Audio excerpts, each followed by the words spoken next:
الولي الكريم ونحن على ذلك لمن الشاهدين والشاكرين والحمد لله رب العالمين. Most honorable elders, dear respected brothers, friends, youth, and honorable mothers and sisters listening, Surah Al Baqarah is indeed a significant surah of the Quran, and it solves our problems of this world and it solves our problems of the hereafter. From the virtues of Surah Al Baqarah is a hadith of Rasulullah sallallahu alayhi wasallam narrated by Imam Muslim rahimahullah, in which he says, لا تجعلوا بيوتكم مقابر. Do not make your houses like graveyards, like a maqbara, like a graveyard. Why? إن الشيطان ينفر من البيت الذي تقرأ فيه سورة البقرة. Because if you avoid making your homes like the graveyards, then what you will do is you will recite Quran within your homes. And how do we know that this is what this part of the hadith means? Because ahead Rasulullah sallallahu alayhi wasallam mentions that indeed Shaitan runs away from that home or those homes in which Surah Al Baqarah is recited. So don't make your homes like the graveyards. How does a person make his home like a graveyard? When he does not carry out al-a'mal as-salihah. He doesn't carry out good deeds within his home. And from amongst them, one of the greatest deeds that a person can carry out within their home is the recitation of the Quran. And from this good deed, the pinnacle of the Quran, sanamuha, the pinnacle of the Quran is what? Surah Al Baqarah. And one of the benefits of this world is that Shaitan will stay away from your home. And the words of the hadith is that he will run away from your home. Subhanallah. He will leg it. He'll run. I remember one other hadith, it mentions that when the adhan happens, then Shaitan runs. When the adhan happens, Shaitan runs.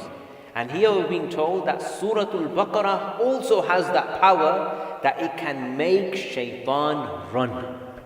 Now you tell me how powerful Surah Al Baqarah is. Yeah? Don't look at the size of it. See, this is the problem. Look at the size of it and like, it must be very strong, but it's the longest surah in the Quran, and if it was Surah Al-Ikhlas, then maybe I could have had a chance. قُلْ هُوَ اللَّهُ أَحَدَ اللَّهُ الصَّمَدُ لَمْ يَلِدْ وَلَمْ يُولَدْ وَلَمْ يَكُنْ لَهُ كُفُوًا أَحَدٌ. Yep, I would have read it, Surah Al Baqarah. See, this is a big deception of Shaitan, this thought process. You know, mine and your life should be revolved around the Quran. And as a normal believer who has not memorized Quran, your daily proportion of Quran recital should begin from one juz. It should begin from one juz, and you should build it up. And if you're a hafiz of the Quran, then your daily proportion should begin from 3 juz upwards.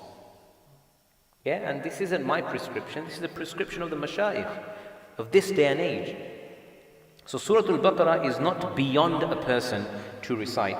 And by reciting it, it brings defeat to Shaitan and makes him in a helpless state, which is why he runs. In another hadith, Rasulullah sallallahu alayhi wa sallam mentioned, this one is also recorded in Sahih Muslim. You see, sometimes when you listen to virtues, we feel like there's like a blanket approach whenever you listen to fada'il and virtues, that every virtue must be from a da'if hadith. Yeah, you tell me a virtue must be a da'if hadith. You tell me a virtue must be a da'if hadith. So I don't want to listen to virtues, or I'm not sure about virtues.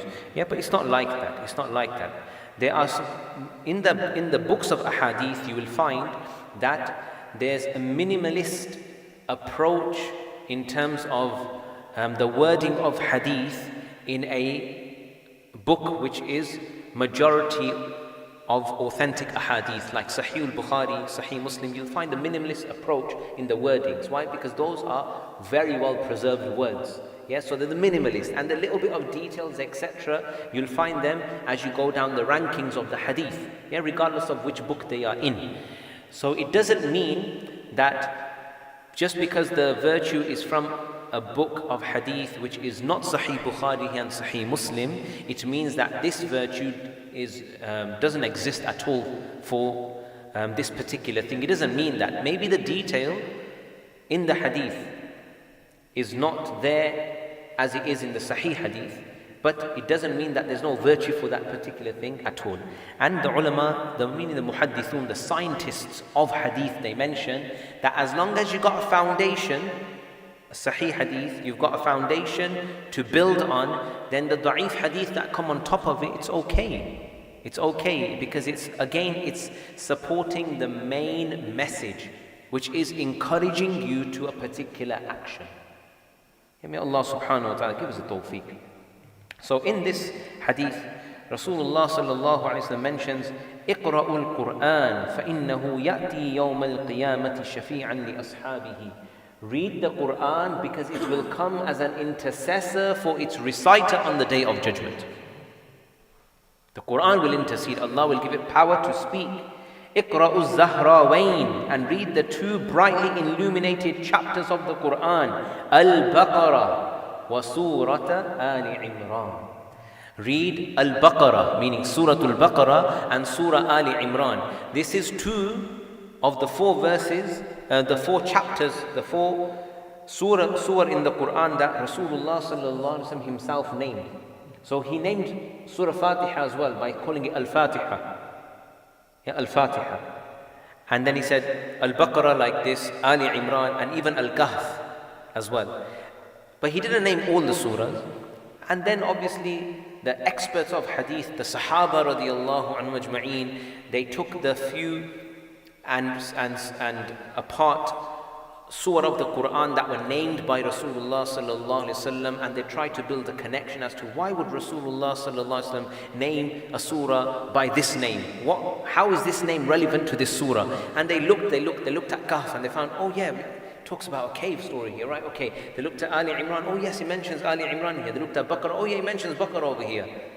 So they said, okay, then we should name the chapters of the Quran, the surah of the Quran, by something which has been mentioned inside it. So this was ijtihad. This was their expert diagnosis of the situation and application of their knowledge, which is allowed by Allah subhanahu wa ta'ala to do ijtihad if you reach the level of a mujtahid.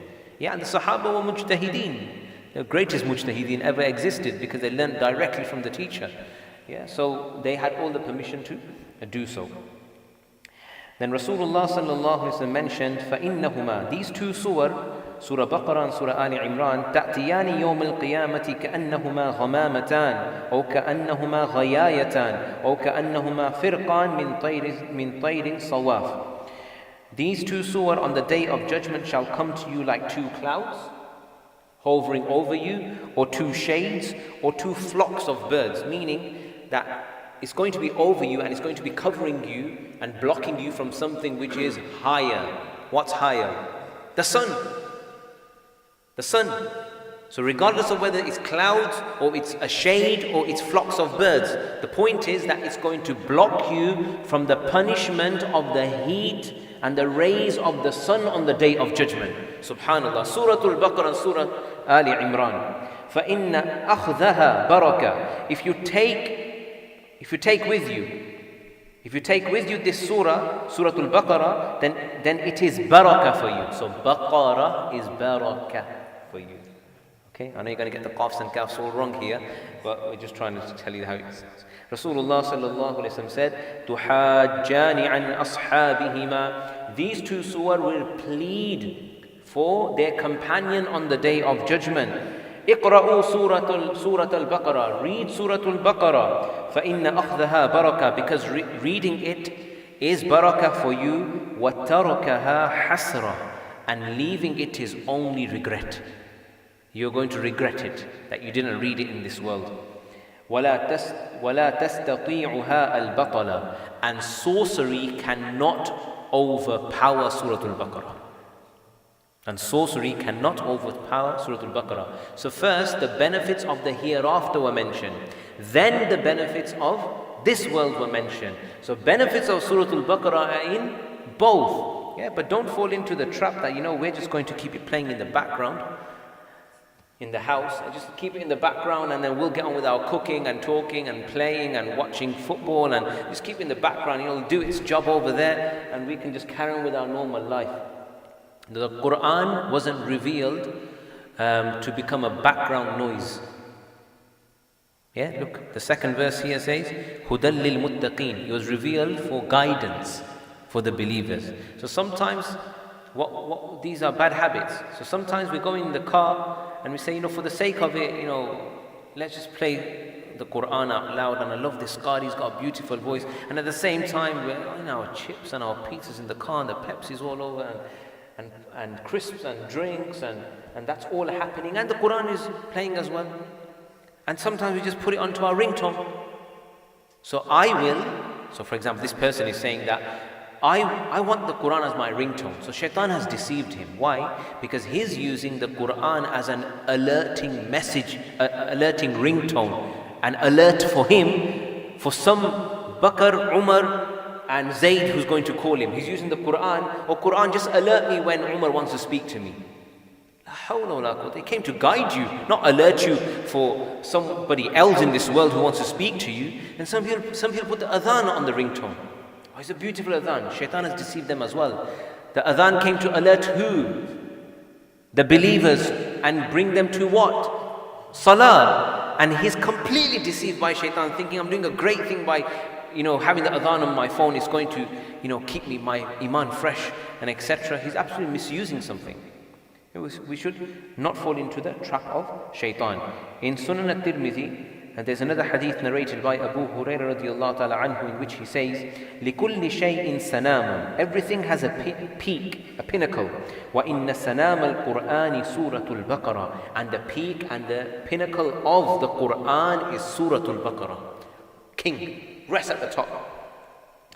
وَفِيهَا آيَةٌ هِيَ سَيِّدَةُ آيِ الْقُرْآنِ. And so Surah Al Baqarah is right at the top. And in it contains an ayah which is the leader of all the verses of the Quran.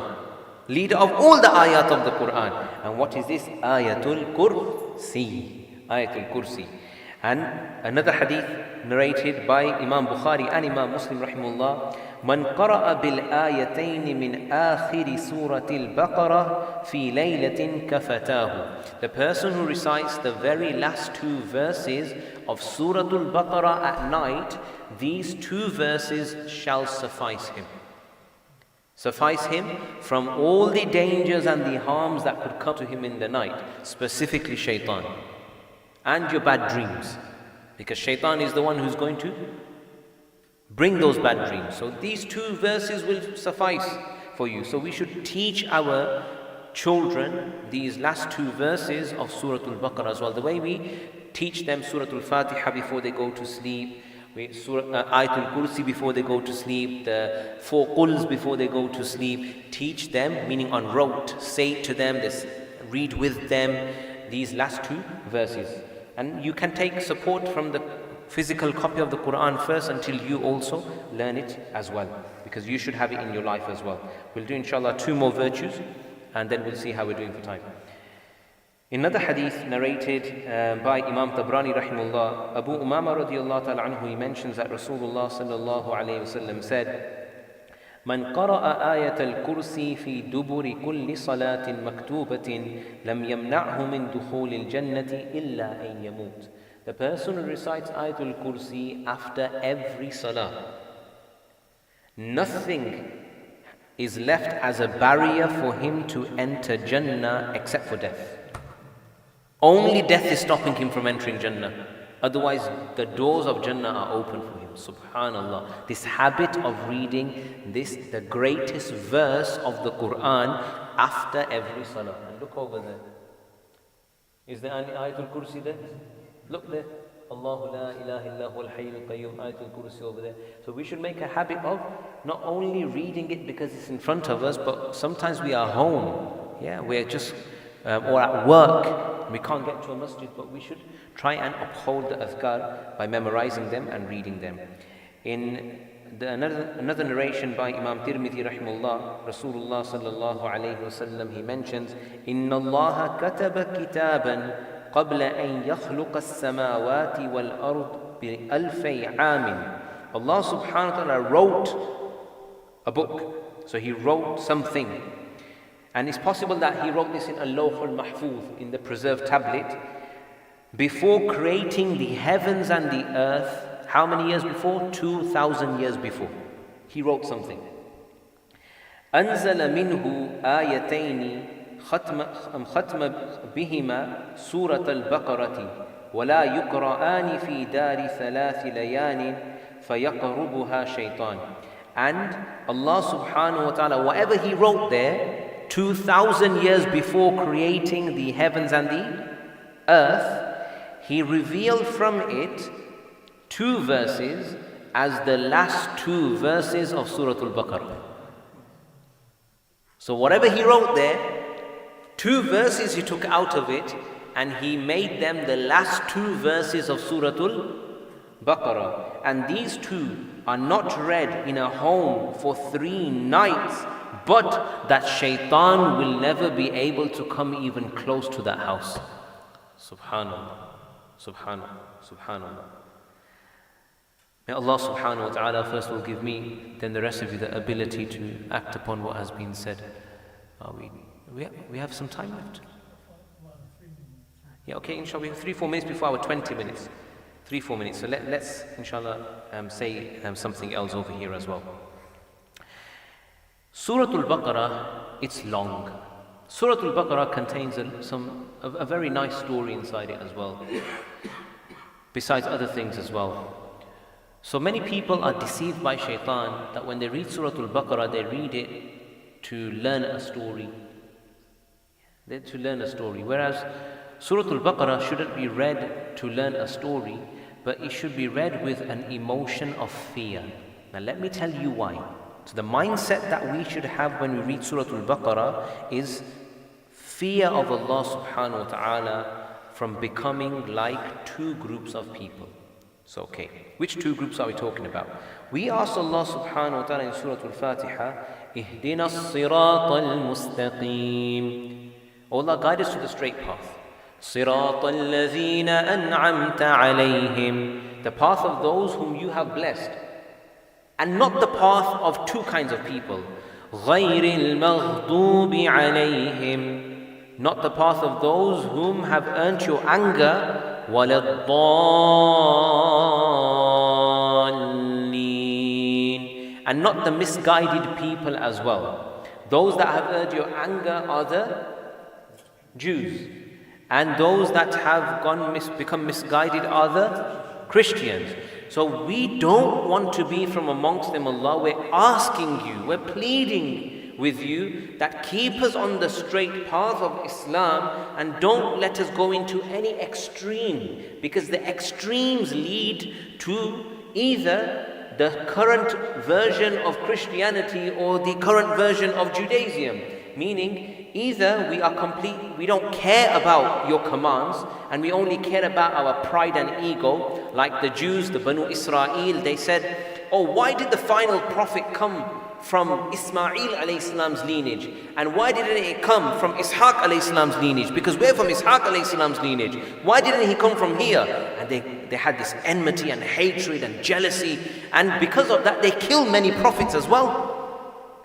They kill many prophets as well. Killing prophets hasn't been narrated about the Nasara, that the Nasara kill prophets. No, but the Yahud kill prophets.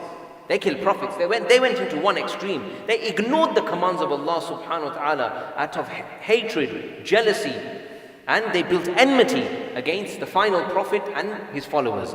These were the Jews, these were the Banu Israel, these were the Yahud. And the Nasara, the Christians, they wanted to become very committed to Allah. So in the commitment, they followed blindly. Meaning, they let their emotions take the better of them without following instruction. Yeah, they didn't stick to the word.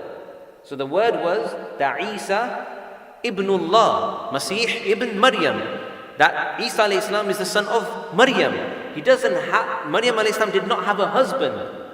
Isa alayhi salam doesn't have a father. Isa alayhi salam is the ruh of Allah. But that doesn't mean he is Allah or he's the son of Allah. But they went into another extremism, which is extreme devotion. Extreme devotion. That made them go beyond the boundary. So Allah save us from going below the boundary and above and beyond the boundary. Allah keep us on the straight path. So in Surah Al Baqarah, Allah talks about the Yahud and the Nasara. وقالت اليهود ليست النصارى على شيء وقالت النصارى ليست اليهود على شيء. Yahud are saying the Nasara, they got no foundation to what their beliefs. And the Nasara are saying, the Yahud, they got no foundation to their beliefs. It's battling. So in Surah Al Baqarah, Allah subhanahu wa ta'ala tells us that, look, these are the paths of those that have deviated from the straight path. I'm telling you their paths now. So listen carefully and be very fearful and stay away, well away from these extremes. So when a person reads Surah Al Baqarah, he reads it with this mindset of fear and learning something from it and learning lesson from it of what are those paths and how can I stay away from them. So Surah Al Baqarah should be read and recited with the mindset of fear from falling into one of the many deviated sects. One of the many deviated sects. May Allah subhanahu wa ta'ala first of all give me and the rest of you the ability to act upon what has been said. Ameen ya Rabbil Alameen. Subhanallah bihamdihi, subhanallah al-azim. Ashhadu an la ilaha illa anta astaghfiruka wa atubu ilayk. Assalamu alaikum wa rahmatullahi wa barakatuh. I came having prepared 2 more verses to share with you, but 20 minutes just finishes very quickly.